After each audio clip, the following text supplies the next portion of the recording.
Mengapa dalam diskursus keagamaan modern, emosi dan ketakutan seringkali mengubur validitas teks? Banyak penganut agama, bahkan dari kalangan Kristen sendiri, membela iman mereka bukan dengan kedalaman eksegesis Alkitab, melainkan dengan mentalitas defensif yang lahir dari trauma masa lalu.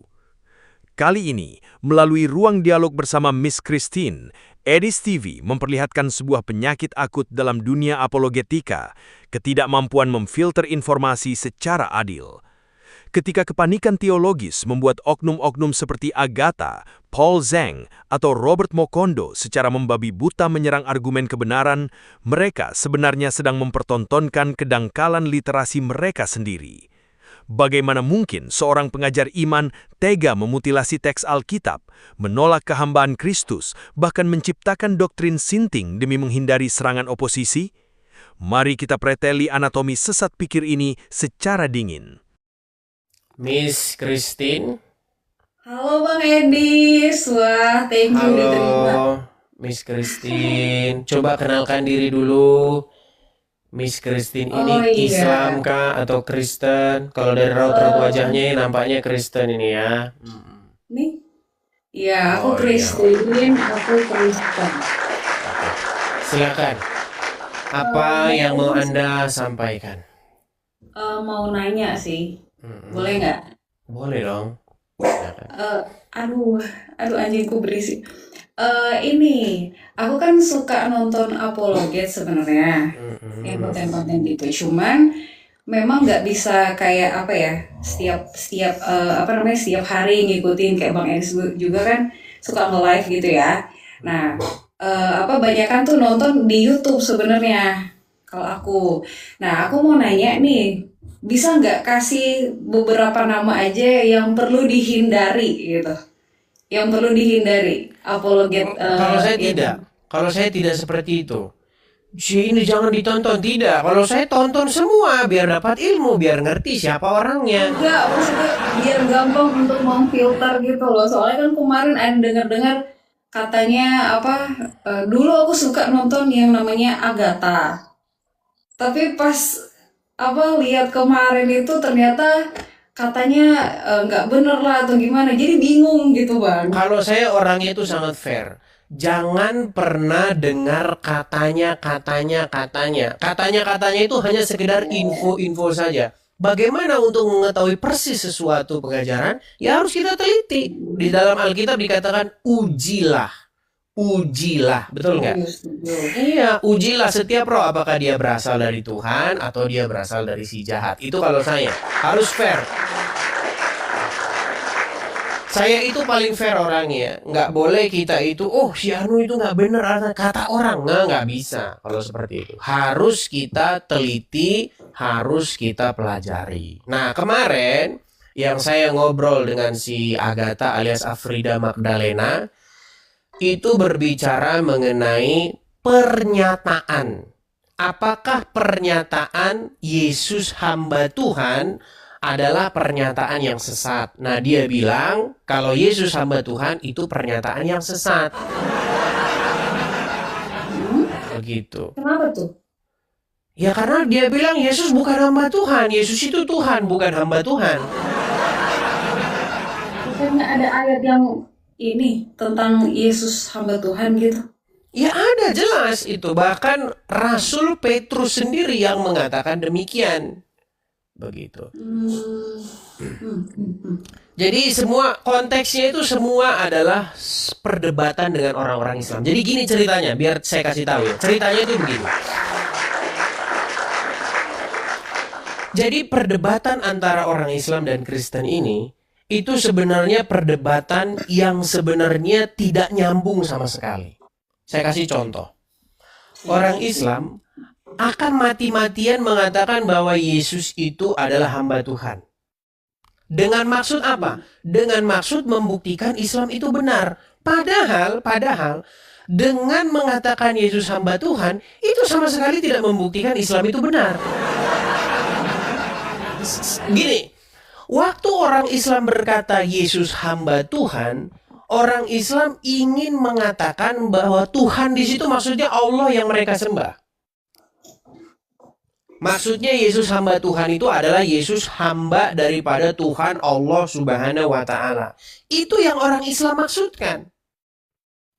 Tetapi Yesus hamba Tuhan di dalam Alkitab bukan hambanya Allah, tetapi kata Tuhan di situ merujuk kepada Bapa di sorga yang mengutus Yesus. Berapa kali Tuhan Yesus berkata, aku diutus, aku diutus. Ya kan? Bapa yang mengutus aku. Ketika murid-murid bertanya kepada Tuhan Yesus, adakah makanan padamu? Apa jawab Tuhan Yesus? Makananku ialah melakukan kehendak Dia yang mengutus aku. Begitu. Nah, jadi di dalam Alkitab, ketika Tuhan Yesus disebut hamba Tuhan, maksudnya hamba daripada Bapa di sorga. Melakukan kehendak Bapa di sorga, melakukan perintah-perintah Bapa di sorga, sampai mati. Begitu. Ia setia sampai matinya. Oleh karena itulah Allah, yaitu Bapa di surga, memberikan kepadanya nama di atas segala nama. Supaya dalam nama Yesus bertekuk lutut, segala lidah, segala lutut akan segala lutut akan bertelut dan segala lidah akan mengaku bahwa Yesuslah Tuhan. Nah, kata Tuhan di situ bukan merujuk kepada Bapa di surga. Kata Tuhan, Tuhan itu artinya itu Tuhan, sama itu. Ya, orang atau sesuatu yang mengendalikan, yang menguasai, begitu. Seperti itu. Makanya Yesus adalah Tuhan untuk kemuliaan Allah Bapa, Bapa di surga. Nah, ada orang-orang Kristen tertentu yang dia itu punya pikiran sama dengan pikiran orang Islam. Saya sebutin saja nama-namanya. Pertama, ada yang namanya Paul Zhang. Nah, Paul Zhang tuh bilang begini. Ya, Paul Zhang bilang begini. Dia tuh, Edis bilang Yesus hamba Tuhan. Berarti sama dengan orang Islam. Ya, nggak sama. Yang mengatakan Yesus hamba Tuhan itu Rasul Petrus sendiri. Begitu. Ketika Yesus hamba Tuhan bukan berarti bahwa sama dengan orang Islam. Nah, ini yang namanya pola pikir begini. Bukan seperti itu. Lalu muncul lagi siapa Agatha dengan mengatakan kalau Yesus hamba Tuhan berarti kadrun. Loh, ya bukan kadrun. Kok jadi kadrun? Kita tampilkan ayatnya. Ada Alkitab di situ? Ya, di HP. Di HP yang mana? Coba. Boleh. Yang dipakai ini, nggak apa-apa. Boleh buka di device lain. Oke, silakan buka di device lain. Jangan saya membuka ya. Kita bagi tugas. Coba Kisah Para Rasul pasal 3 ayat 13. Kisah Para Rasul 3 ayat 13. Ayat 13.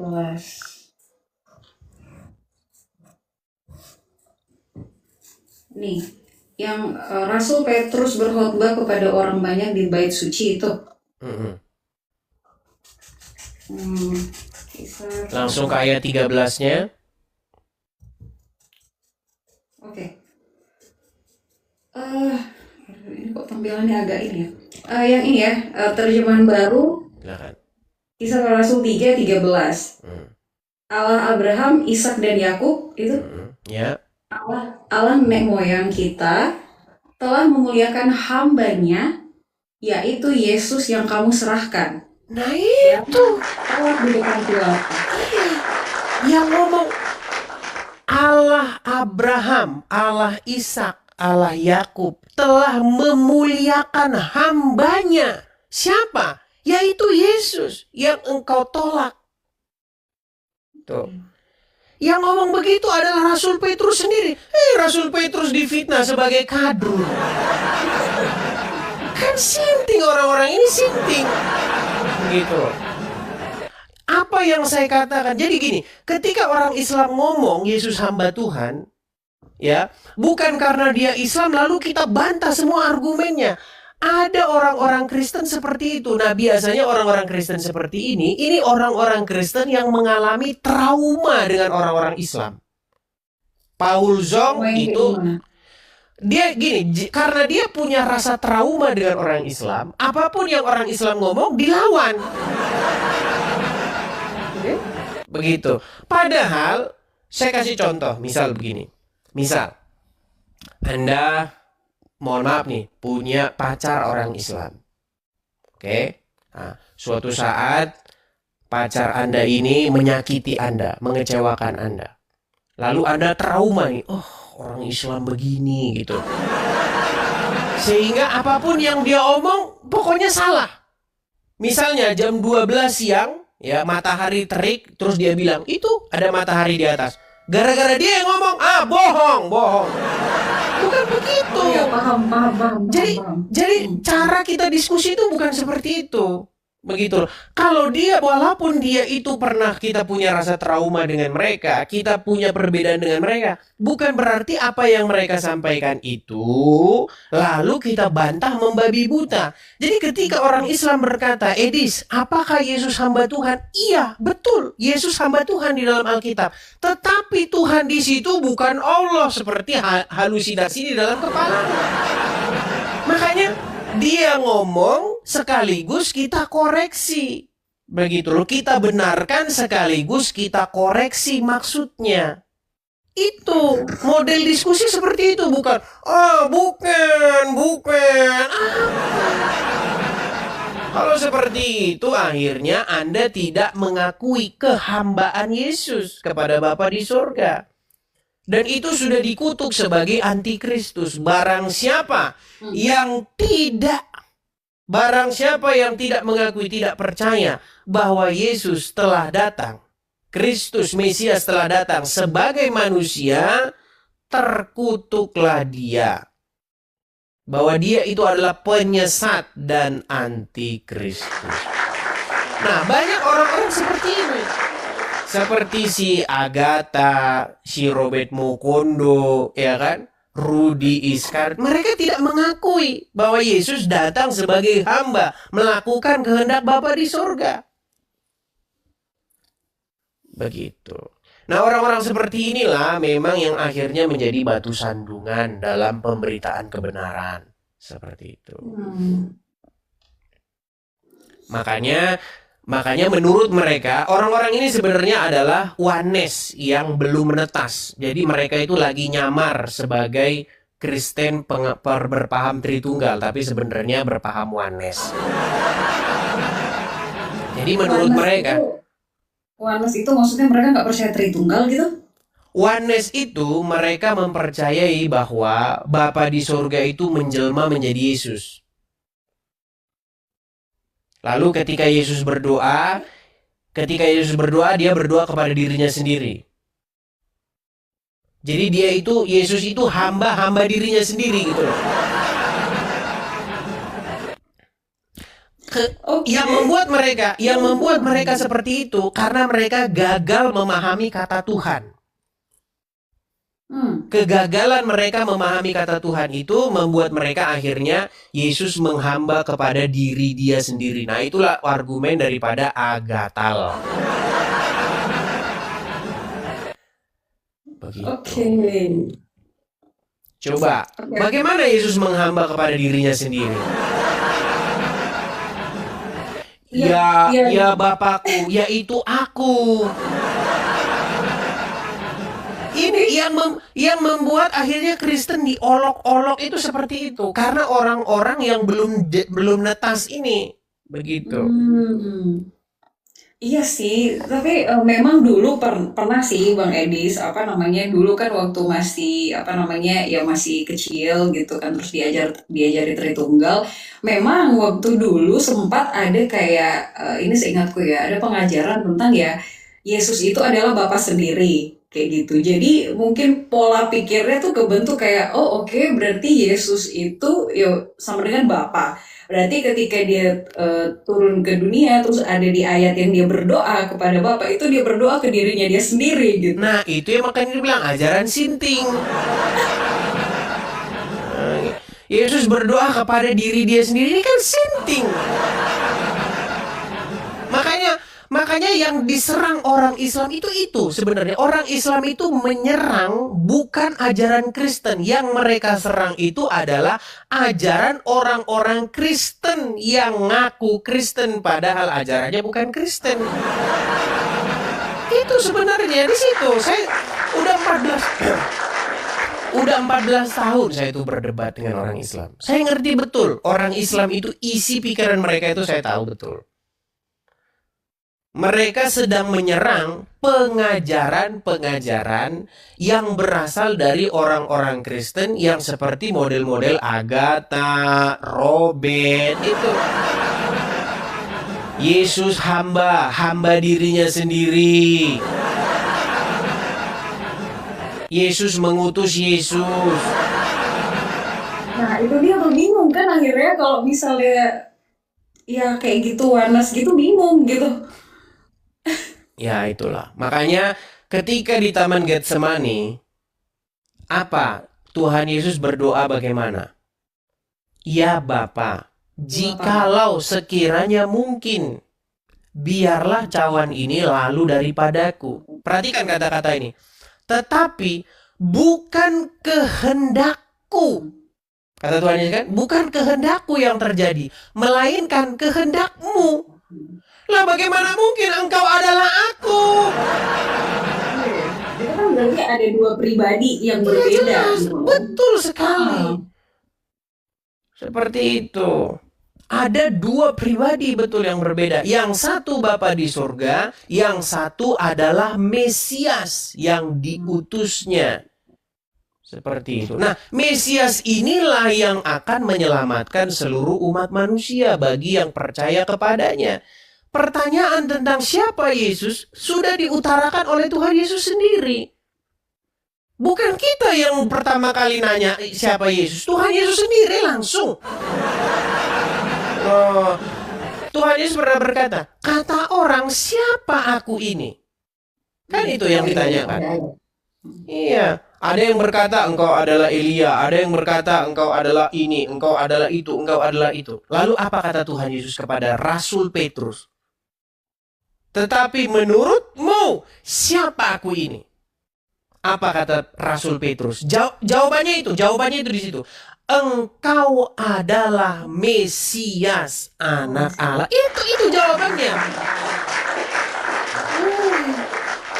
Makanya Injil itu dibuka dengan pernyataan bahwa Yesus adalah Mesias.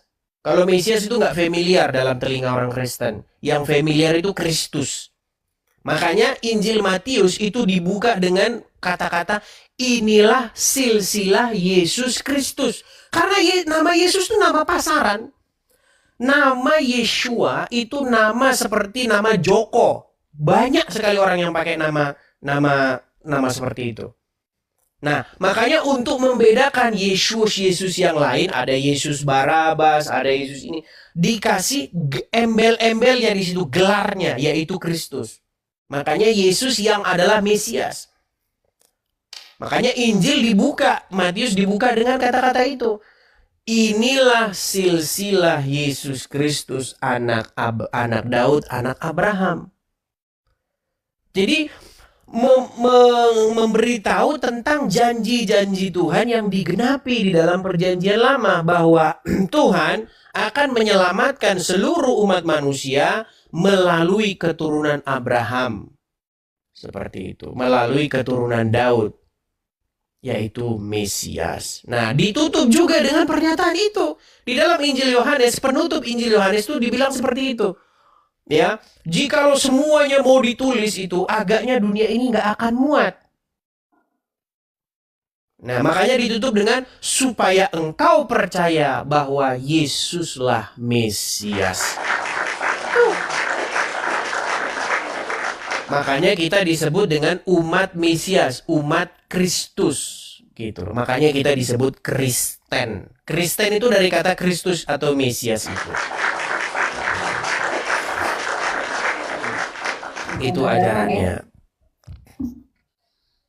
Kekristenan itu berbicara seperti itu, berbicara tentang Mesias yang dijanjikan sudah datang, begitu. Nah, orang Islam itu pakai kata-kata itu, Mesias itu Al-Masih. Cuman sayang orang Islam nggak tahu Al-Masih itu apa. Itu masalahnya. Apa itu Bang Al-Masih? Al-Masih itu sebenarnya kata bahasa Arab dari kata Hamasyah. Kalau dalam bahasa Ibraninya, bahasa Arabnya Hamasyah, Sang Mesia. Begitu. Nah, dalam bahasa Arab jadi Al-Masih. Nah, cilakanya orang-orang Islam itu, dia itu ngambil istilah-istilah tanpa ngerti maksudnya. Karena nggak ada dalam agama Islam istilah Messi. Iya, celakanya orang Islam itu seperti itu. Mereka tidak berbelajar dari kitab-kitab sebelumnya. Padahal udah disuruh loh itu, disuruh. Kalau kita buka Al-Quran, Al-Quran itu memerintahkan supaya paham Quran, belajar dari agama-agama terdahulu. Tapi mereka nggak mau. Mereka tidak mengakui. Nggak mau. Mereka maunya belajar kepada kitab-kitab fikih, karangan ulama. Kitab-kitab hadis, burung di surga 70 tahun berdiri. Itu yang mereka senang. Padahal dalam Al-Quran itu sudah jelas. Berimanlah kamu kepada kitab-kitab yang sebelum Al-Quran ini. Nah, karena orang Islam bacanya mungkin sambil koprol, sambil salto, akhirnya berimanlah kamu kepada kitab-kitab yang sesudah Al-Quran. Begitu akhirnya jadi begini. Seperti itu. Ini berasa di kuliah ini ya, teologi ya.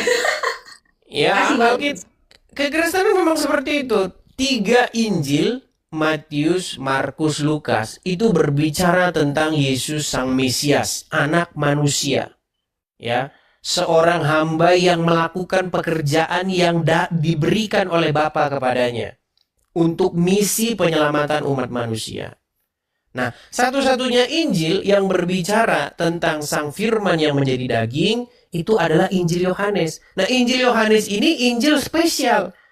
Injil khusus kepada orang-orang yang sudah lulus dulu. Injil Matius, Markus, Lukas. Nah, belum lulus dikasih Injil Yohanes. Begitu. Jadi ada tahap-tahapnya. Seperti itu. Oke Bang. Ini kayaknya saya sudah di demo ini suruh turun nih. Oke, kita kasih kesempatan ya kepada yang lain ya. Bang, makasih ya. Nanti kalau ada Sama-sama. pertanyaan bisa kan tanya ya. Naik aja. Saya paling males kalau ngetik-ngetik. Naik aja kalau ada Oh, pertanyaan. takutnya nanti kalau Bang Eris pas live cuma menerima yang sebelah gitu ya kan. Jadi nggak mau ganggu, tuh nggak enak gitu. Mungkin Ya boleh, kadang-kadang ada sesi, kalau akhir setelah live ada sesi mulut netizen. Nah, itu boleh naik. Oh oke, siap Bang Eris. Oke. Oke, mohon maaf ya netizen ya. Makasih Mohon ya. maaf God bless you. Christine, God bless you Ya. too. Iya, Manis oke, monggo. kita turunkan ya. Ya, seperti itu ya teman-teman ya. Jadi kita menyampaikan apa yang tertulis di dalam Alkitab saja. Itu yang tertulis, ya itu yang kita sampaikan. Ya. Salah satu bagian yang menarik dari percakapan tadi adalah ketika pertanyaan sederhana diajukan mengenai siapa yang layak dijadikan rujukan. Alih-alih langsung memberikan daftar siapa yang harus diikuti atau dijauhi, jawaban yang muncul justru menekankan prinsip yang lebih mendasar. Jangan percaya hanya karena katanya. Ujilah sendiri, teliti sendiri, dan bandingkan dengan sumber yang dijadikan dasar keyakinan. Prinsip seperti ini sebenarnya merupakan fondasi berpikir kritis. Sebuah pendapat tidak menjadi benar hanya karena diucapkan oleh tokoh terkenal. Sebaliknya, sebuah pendapat juga tidak otomatis salah hanya karena datang dari orang yang tidak kita sukai. Dalam percakapan tersebut, fokus kemudian bergeser pada pentingnya membaca teks secara utuh dan memahami konteksnya. Jika sebuah istilah dipakai dalam sebuah kitab, maka maknanya harus dilihat dari konteks kitab itu sendiri, bukan langsung disamakan dengan pengertian yang berasal dari tradisi lain. Disinilah letak persoalan yang sering muncul dalam debat lintas agama. Kata yang sama belum tentu memiliki makna yang sama. Karena itu, menyamakan istilah tanpa memperhatikan konteks dapat menghasilkan kesimpulan yang keliru. Percakapan tadi juga mengingatkan bahwa kritik terhadap suatu ajaran sebaiknya diarahkan pada isi argumen, bukan pada identitas orang yang menyampaikannya. Jika sebuah klaim dianggap tidak tepat, maka bantahlah dengan penjelasan yang dapat dipertanggungjawabkan. Jika ada ayat atau sumber yang dianggap relevan, tunjukkan sumber tersebut dan jelaskan mengapa penafsirannya demikian. Pendekatan seperti ini lebih sehat daripada sekedar memberi label atau menolak semua pendapat lawan tanpa pemeriksaan. Di sisi lain, perlu diingat bahwa banyak persoalan teologis, termasuk mengenai hakikat Yesus, hubungan antara Bapa dan Anak, atau konsep-konsep lainnya, telah diperdebatkan selama berabad-abad oleh berbagai tradisi Kristen maupun oleh agama-agama lain. Karena itu, ketika membahas isu-isu tersebut, penting untuk membedakan antara penjelasan menurut suatu tradisi dengan klaim yang seolah-olah diterima oleh semua pihak. Yang paling penting dari percakapan tadi bukanlah siapa yang dianggap menang. Yang lebih penting adalah metode berpikir yang ditawarkan. Jangan menerima atau menolak sebuah pendapat hanya karena siapa yang berbicara. Ukurlah dengan konsistensi penalaran, kesesuaian dengan sumber yang dijadikan rujukan, dan kemampuan argumen tersebut menjawab pertanyaan secara terbuka. Pada akhirnya, kebenaran tidak membutuhkan fanatisme untuk bertahan. Yang dibutuhkan hanyalah keberanian untuk diuji. Kalau sebuah keyakinan memang kokoh, ia tidak akan runtuh hanya karena satu pertanyaan. Sebaliknya, jika sebuah keyakinan rapuh, kemarahan tidak akan membuatnya menjadi lebih benar. Karena itu, jangan biasakan membela tokoh, belalah argumen yang benar. Jangan membenci sebuah pendapat hanya karena datang dari orang yang berbeda. Dan jangan menerima sebuah klaim hanya karena diucapkan oleh orang yang kita kagumi. Dalam setiap diskusi, yang seharusnya menang bukanlah ego, melainkan kebenaran yang dapat dipertanggungjawabkan dengan data, konteks, dan penalaran yang jujur. Itulah ukuran sebuah dialog yang sehat.